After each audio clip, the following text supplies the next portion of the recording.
Welcome back to the channel. Thank you for clicking on the video. Guys, I know that it has been weeks. It's been weeks. It ain't been like so many weeks. It's been about 2 weeks since my last video. Sorry. I had like a bit of like creative block. Like I didn't know what to do. Couldn't think of nothing to do. Since the majority of my content is, based around, television and movies and things like that, we're not getting none of that right now. So I was drawing a blank. But I got my, I felt a little bit of motivation today. So here I am. I decided it is what it is. I'm just going to put whatever out there, whatever I, deem necessary or whatever I feel like doing, I'm just going to do it. And if it gets some likes, some comments, some traction, hey, it's a win-win, right? This is a review for Fix My Life. Iylanla Fix My Life. We're 2 episodes in for this season. I think this is season 7, but we're 2 episodes in. And this episode in particular, Luenell was on it. I don't know if you're familiar with her. If not, she's a comedian. She's been around a long time. I remember watching her on Comic View when I was little. And I'm sure she was around before that.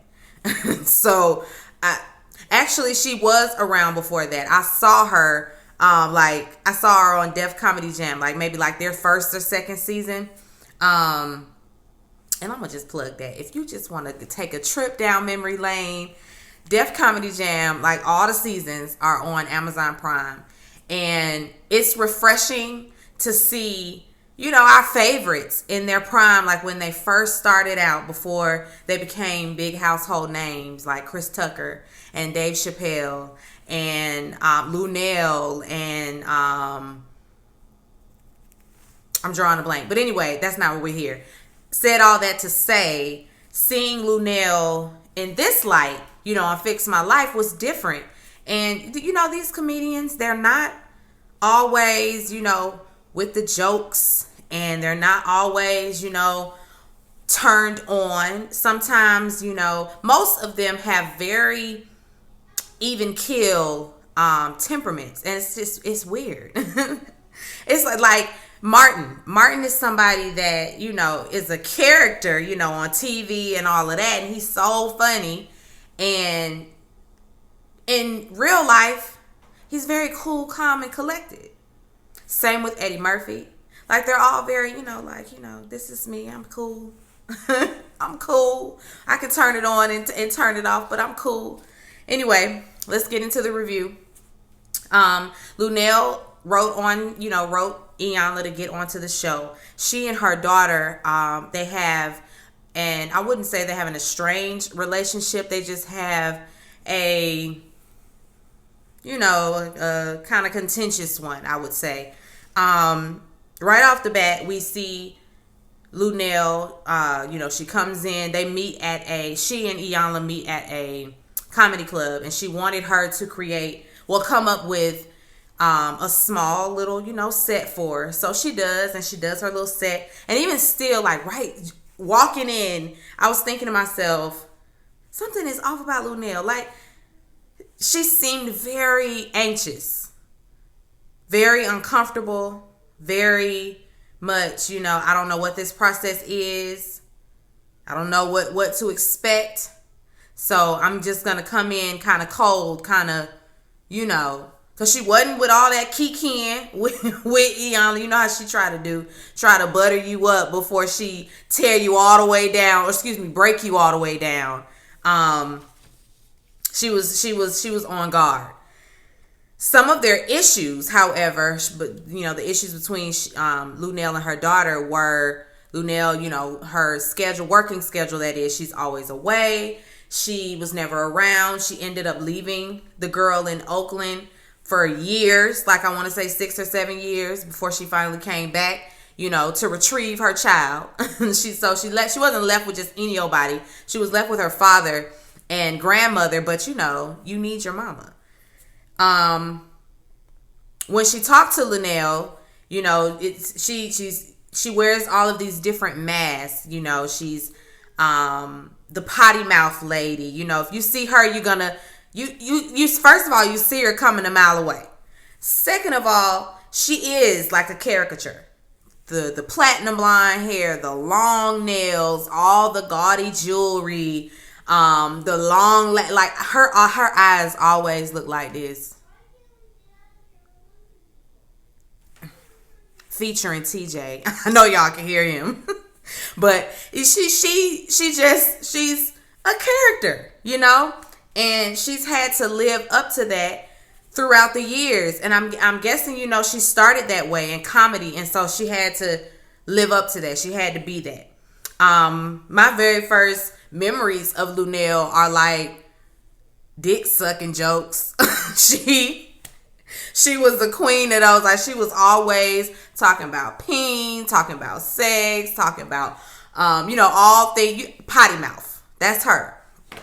And she doesn't have a relationship with her daughter. Not a real one, not like a genuine one.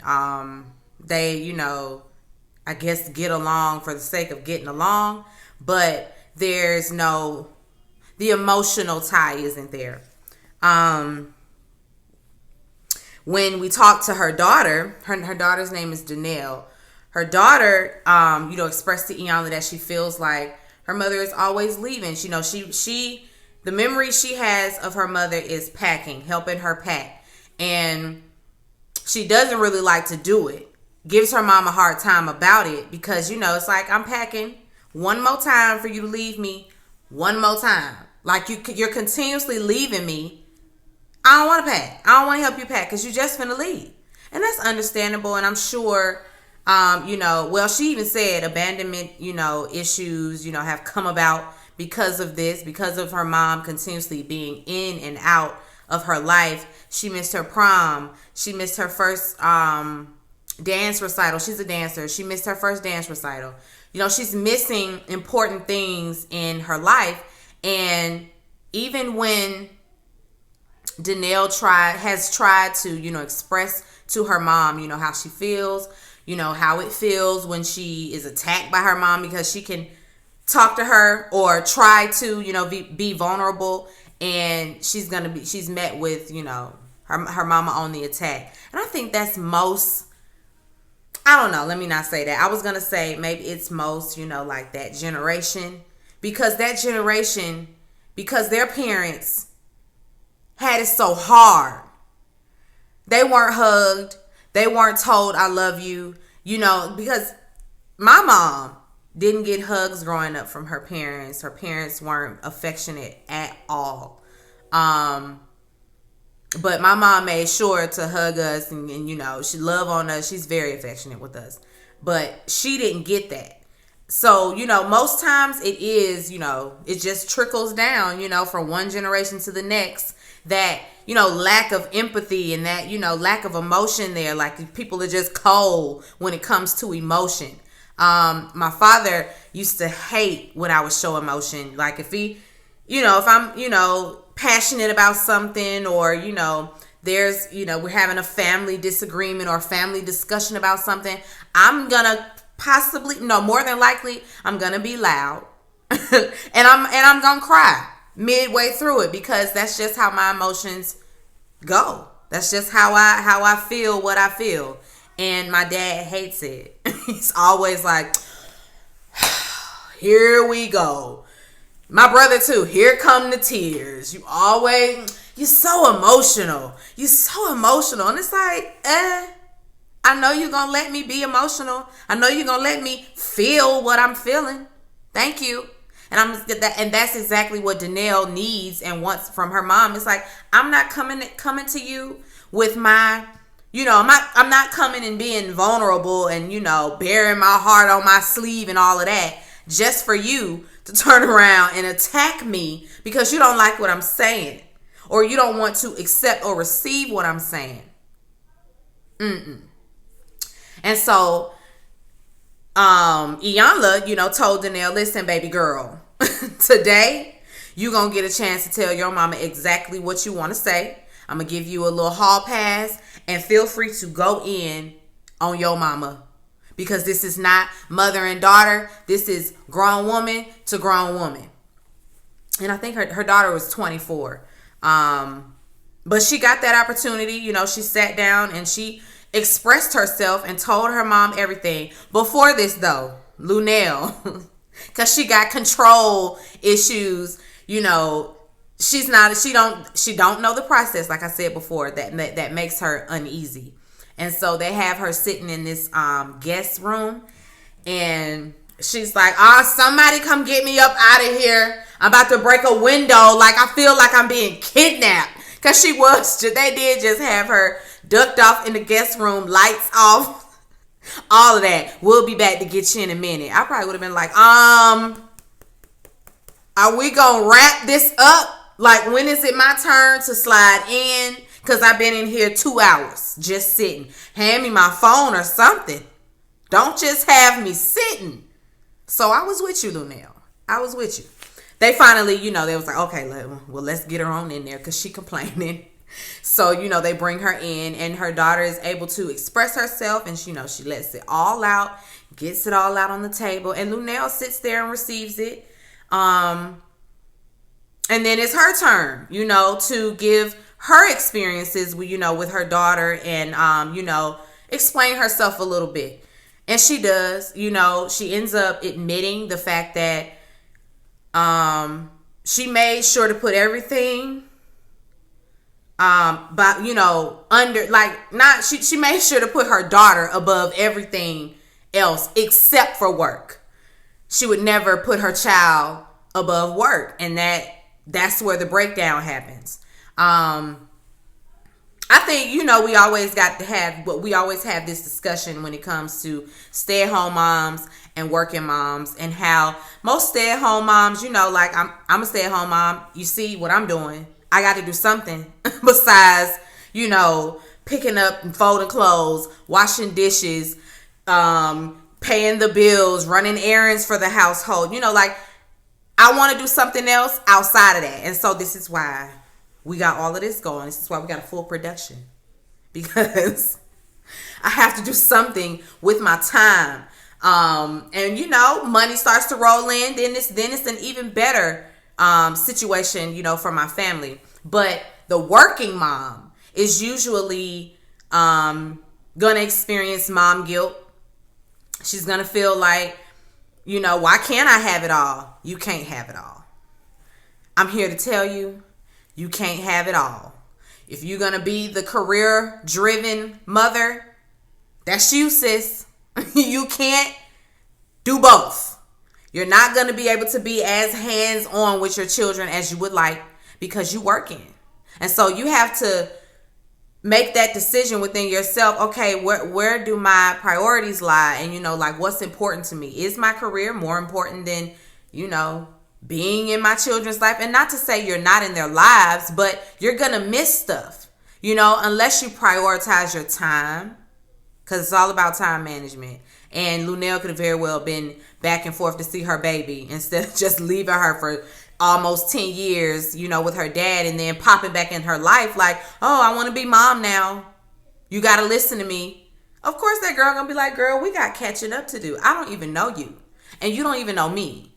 And they came to that conclusion as well, which is a good thing. So now that they know that, they can both put the mask down and begin to build that relationship that they want so badly. Sorry. I think that was all I wanted to talk about with this episode. It was good. I love Iyanla Fix My Life. I just be getting a whole therapy session. Like, oh my God, like that's so right. Oh my goodness. I see, like, I know. Love this show. Yeah, that's it. I'm gonna try to get you guys one more video this week. I don't know what it's gonna be, but we're gonna try to get one more something up so we can have so y'all can have something to watch and listen to on your car rides or wherever you are. Oh, y'all like my hair? Oh, it's so freeing. Y'all listen. And remember when I said when I did the bad hair, the bad hair review, and I was saying it takes so much courage for me to like muster up the strength to do this. It really does. And now that I have gotten over the hurdle, and it's like, oh, I think this is kind of cute. This might be a look. I might have to do this and be okay with it without, putting on a wig or adding some form of extension, to make myself feel just a little bit more comfortable. Nah, we're not doing that. We're not doing that because I'm okay with this. And I'm so excited. Be sure to rate, comment, and subscribe to the channel. It's Call Me Busby, and I'll chat with you later. Peace and light.